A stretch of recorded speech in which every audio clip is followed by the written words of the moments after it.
언리얼 머터리얼 어떻게 공부해야 할까요?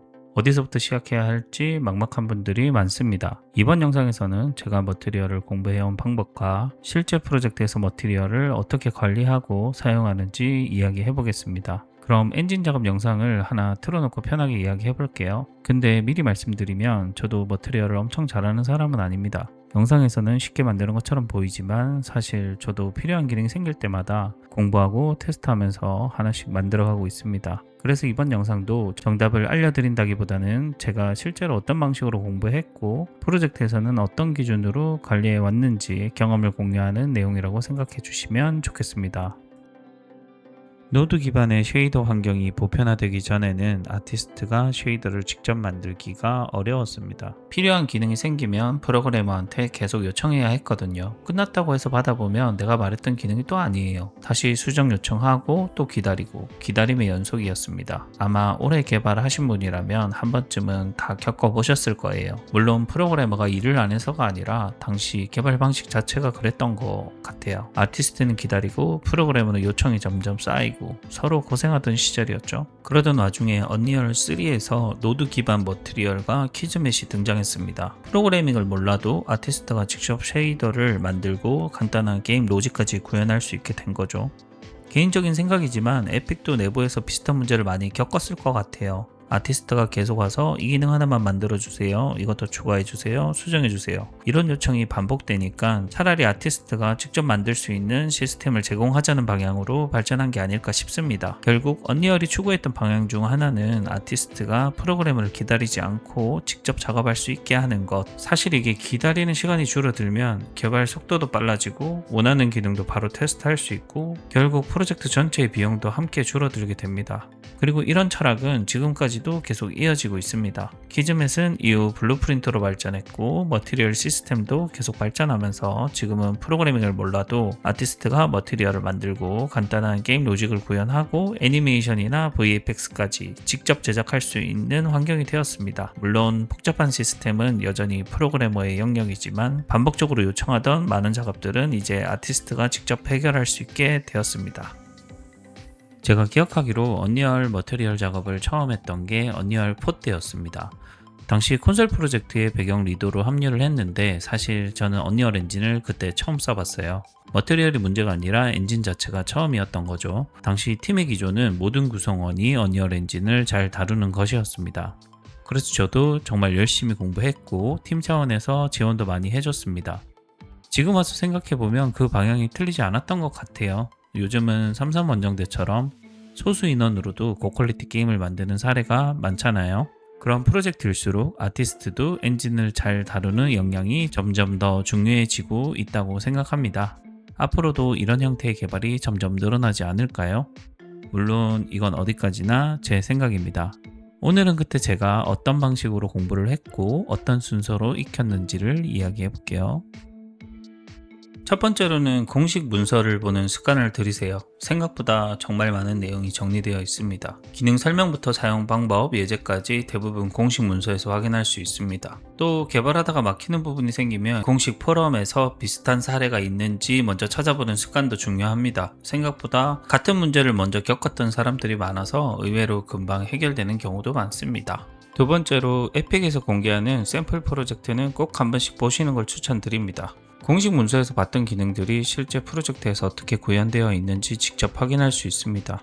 에픽에서 공개하는 샘플 프로젝트들은 대부분 새로운 기능을 소개하고 실무에서 이렇게 활용하면 됩니다 라는 레퍼런스 역할도 함께하니 용도에 맞게 찾아보면 좋아요. 그리고 개인적으로 하나 더 추천드리고 싶은 프로젝트가 있습니다. 중세 마을 배경인데 원래는 언리얼 4에서 공개됐지만 언리얼 5 버전으로도 업데이트 되어 있습니다. 배경 작업자라면 공부하기 정말 좋은 프로젝트라고 생각합니다. 최적화도 잘 되어 있고 머티리얼 구성도 깔끔해서 아직 안 보셨다면 꼭 한번 열어서 어떻게 만들었는지 직접 뜯어보시는 걸 추천드립니다. 머티리얼 하나만 봐도 배우는 게 정말 많습니다. 마지막으로 처음부터 모든 걸 완벽하게 이해하지 않아도 됩니다. 머티리얼을 공부하다 보면 복잡한 노드나 수식 때문에 흥미를 잃는 경우가 정말 많습니다. 저도 처음에는 노드가 왜 이렇게 연결되는지, 왜 이런 결과가 나오는지 전혀 몰랐습니다. 그래서 모든 걸 한 번에 이해하려고 하기보다는 기능별로 하나씩 나눠보는 방식으로 공부를 했습니다.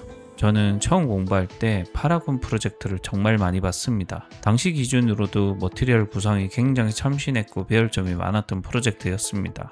이게 언리얼 5에서도 열리게 해놨더라고요. 실제로 한번 열어볼게요. 여기 에셋에 보면 윗면이 이끼가 덮이는 에셋들이 있습니다. 이렇게 돌려가면서 배치하면 하나의 머티리얼로도 다양한 에셋 구성이 가능해서 처음에 굉장히 신기했습니다. 그래서 어떻게 구성한 건지 머티리얼을 한번 열어봤습니다. 처음 보면 엄청 복잡하죠. 먼저 모스와 관련된 부분을 찾아서 하나씩 뜯어봤습니다. 예를 들어 여기 트랜스폼 벡터라는 노드가 있는데 처음에는 이게 무슨 역할을 하는지 정확히 몰랐습니다. 노멀 맵을 하나 넣어보고 비교해보며 노멀 맵을 다른 무언가로 변환해 주는 건가 보다 정도로만 생각하고 넘어갔습니다. 이렇게 미리 보기를 하면서 대략 어떻게 동작하는지를 단계별로 보면서 분석하면 좋습니다. 그리고 여기 닷프로덕트라는 노드가 보이네요. 처음에는 어떤 원리로 계산되는지 잘 몰랐습니다. 프로그래머에게 물어보니 내적을 이용한 연산이라고 설명을 해줬는데 솔직히 그때는 들어도 잘 이해가 안 됐습니다. 나중에 보니까 닷프로덕트는 정말 다양한 곳에서 사용되는 기본 연산이었습니다. 이끼나 눈 마스크를 만들기도 하고 절벽 판별, 라이팅, 프레넬, 반사 계산처럼 방향을 비교해야 하는 거의 모든 곳에서 사용됩니다. 여기서는 위쪽 방향에 이끼를 얼마나 생성할지 계산하고 있습니다. 다른 부분도 한번 볼까요? 이건 AO 정보를 이용해서 틈 사이에 이끼를 추가하는구나. 이건 버텍스 페인트로 직접 칠하면서 수정할 수 있게 만들었구나. 그리고 이건 높이 정보를 이용해서 이끼의 경계가 자연스럽게 보이도록 처리했구나. 이런 식으로 이 노드는 여기서 이런 역할을 하는구나. 기능 하나씩 이해하면서 넘어갔습니다. 그리고 그 기능들을 직접 제가 만든 머티리얼에도 하나씩 적용해 봤습니다. 이런 식으로 반복하면서 경험이 쌓이다 보면 처음에는 어렵게만 보였던 머티리얼도 조금씩 원리가 보이기 시작합니다. 공식을 먼저 이해해서 머티리얼을 만드는 것이 아니라 머티리얼을 계속 보고 분석하며 만들다 보면 필요한 개념들도 자연스럽게 이해하게 됩니다. 그리고 나중에 비슷한 노드나 공식이 계속 보이기 시작하면 그때 계산 원리도 찾아보고 어떤 상황에서 활용되는지도 조금 더 깊게 공부하시면 됩니다. 너무 조급하게 생각하지 마시고 먼저 기능을 이해하고 직접 만들어 보는 것부터 시작해 보세요. 이런 방식이 머티리얼을 공부하는데 가장 도움이 많이 되었습니다. 여기까지는 제가 머티리얼을 공부했던 방법이었습니다. 그럼 이번에는 실무에서는 머티리얼을 어떻게 구성하고 사용하는지 이야기해 보겠습니다. 지금 만들고 있는 프로젝트의 머티리얼 구성을 한번 보겠습니다. 첫 번째 영상에서도 잠깐 보여드렸던 머티리얼인데 현재는 3가지 마스터 머티리얼을 사용하고 있습니다. 간단하게 하나씩 살펴보겠습니다. 이건 베이크된 일반 에센용으로 만든 머티리얼입니다. 지금은 펑션만으로 구성되어 있는데 이런 식으로 빠져 있어도 큰 상관은 없습니다. 베이크된 에셋은 UV를 따로 조절할 일이 거의 없어서 굳이 UV 조절 기능은 넣지 않았습니다. 대신 각 텍스처별로 필요한 파라미터만 간단하게 조절할 수 있도록 구성했습니다. 이건 식생 전용 머티리얼입니다. 투사이디드 폴리지 쉐이딩 모델과 심플 그래스 윈드 기능을 적용해 기본적인 식생 표현이 가능하도록 만들었습니다. 그리고 투사이디드 폴리지 쉐이딩 모델을 사용하기 때문에 서브서피스 컬러 입력이 활성화되는 것을 볼 수 있습니다. 일반 에셋용 머티리얼과는 다르게 파라미터에서 트랜스루선시 마스크나 텍스처를 이용해 서브서피스 컬러의 적용 영역을 제어할 수 있도록 구성했습니다. 이건 4개의 레이어로 구성된 랜드스케이프 머티리얼입니다. 랜드스케이프 그래스 타입을 사용할 수 있도록 구성했고 텍스처의 하이트 정보를 이용해 무릉덩이 기능도 포함되어 있습니다. 참고했던 프로젝트는 노드 구성이 조금 복잡해서 이번 프로젝트에 맞게 필요한 기능만 남기고 정리했습니다. 퍼들 기능은 마스크, 노멀, 베이스 컬러, 러프니스, 스페큘러 정보를 받아와 무릉덩이 효과를 적용한 뒤 셋 머티리얼 어트리뷰트 노드로 다시 연결하는 방식으로 구성했습니다. 이번 프로젝트에서는 이렇게 총 3가지 마스터 머티리얼을 사용했습니다. 지금은 3가지 마스터 머티리얼을 사용하고 있지만 프로젝트가 커지고 에셋 종류가 많아질수록 마스터 머티리얼의 종류도 조금씩 늘어나게 됩니다. 그럼 어떤 기준으로 나누게 될까요? 보통은 머티리얼 도메인이나 블렌드 모드, 쉐이딩 모델이 다르거나 필요한 기능이 크게 달라질 때 분리하게 됩니다. 예를 들어 물은 싱글 레이어 워터, 식생은 투사이디드 폴리지, 유리는 신 트랜스루선트, 데칼은 일반적인 서페이스 머티리얼과 달리 머티리얼 도메인을 디퍼드 데칼로 설정해야 합니다. 이처럼 렌더링 방식 자체가 다른 머티리얼은 별도의 마스터 머티리얼로 관리하는 것이 좋습니다. 그리고 베이킹 에셋, 타일 에셋, 타일 블렌드, 랜드스케이프처럼 사용하는 기능 자체가 다른 경우에도 별도의 마스터 머티리얼로 분리하는 것이 좋습니다. 그래서 정리하자면 배경 작업에서는 베이킹용 기본 에셋, 타일링 에셋, 타일 블렌드, 랜드스케이프, 식생, 데칼, 유리, 물, 이 정도를 일단 분류할 수 있습니다. 위쪽 4가지는 주로 사용하는 기능과 제작 방식의 차이에 따라 분류한 것이고, 아래쪽 4가지는 머티리얼 도메인, 블렌드 모드, 쉐이딩 모델 또는 렌더링 방식의 차이에 따라 분류한 경우입니다. 이후 프로젝트에 새로운 요구사항이 생기면 그때 전용 마스터 머티리얼을 추가하는 방식으로 관리하면 대부분의 배경 프로젝트에서는 충분히 대응할 수 있습니다.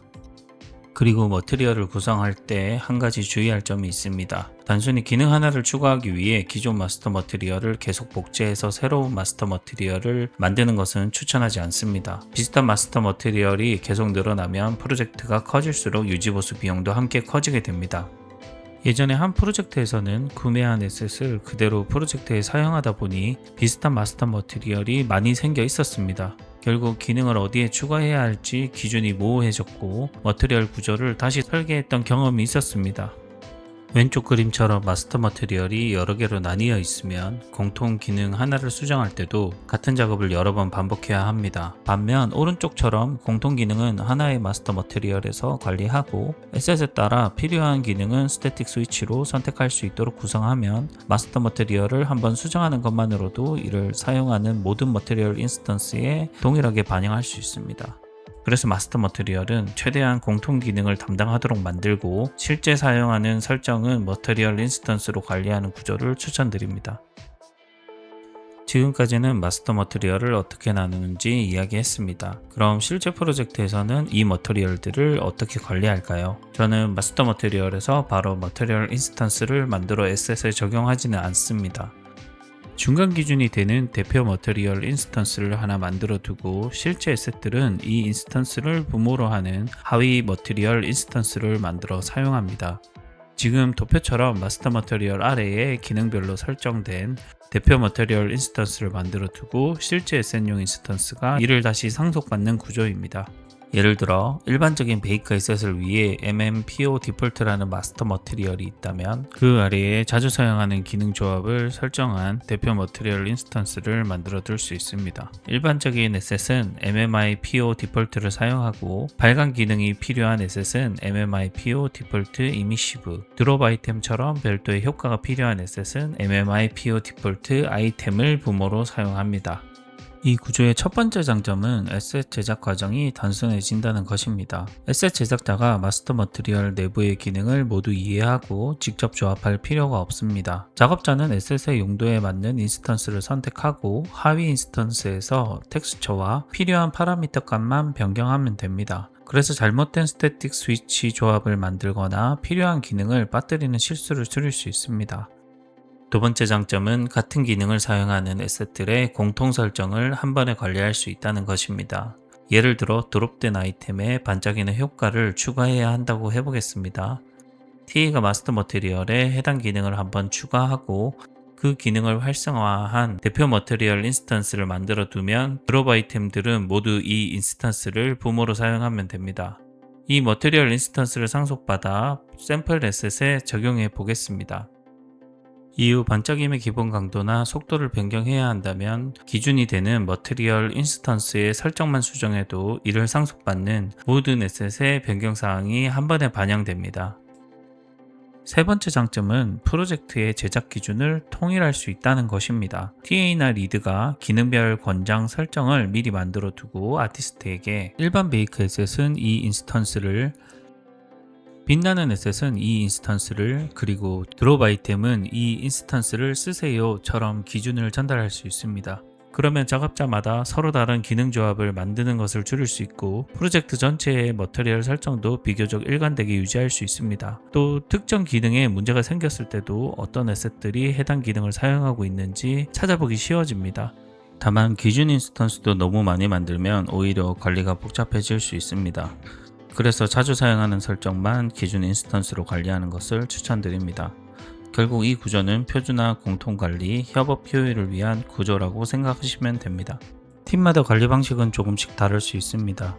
혹시 더 좋은 방법을 사용하고 계신다면 댓글로 함께 공유해 주시면 좋겠습니다. 이번 영상에서는 머티리얼을 공부하는 방법과 실제 프로젝트에서 머티리얼을 관리하는 방식을 함께 살펴봤습니다. 오늘 설명드린 내용은 일반적인 에셋 제작 과정에서는 반드시 필요한 내용은 아닙니다. 다만 프로젝트 규모가 커지거나 아트리드나 TA처럼 제작 기준을 만들고 전체적인 머티리얼 구조를 관리하는 역할을 맡게 된다면 한 번쯤은 알아두면 도움이 되는 내용이라고 생각합니다. 그리고 또한 많은 분들이 요청해 주셨던 퍼즐레이어 예제신도 함께 공유해 드립니다. 공부하거나 직접 테스트 해보실 때 활용해 보시면 좋겠습니다. 그럼 이번 영상은 여기까지입니다. 시청해 주셔서 감사합니다.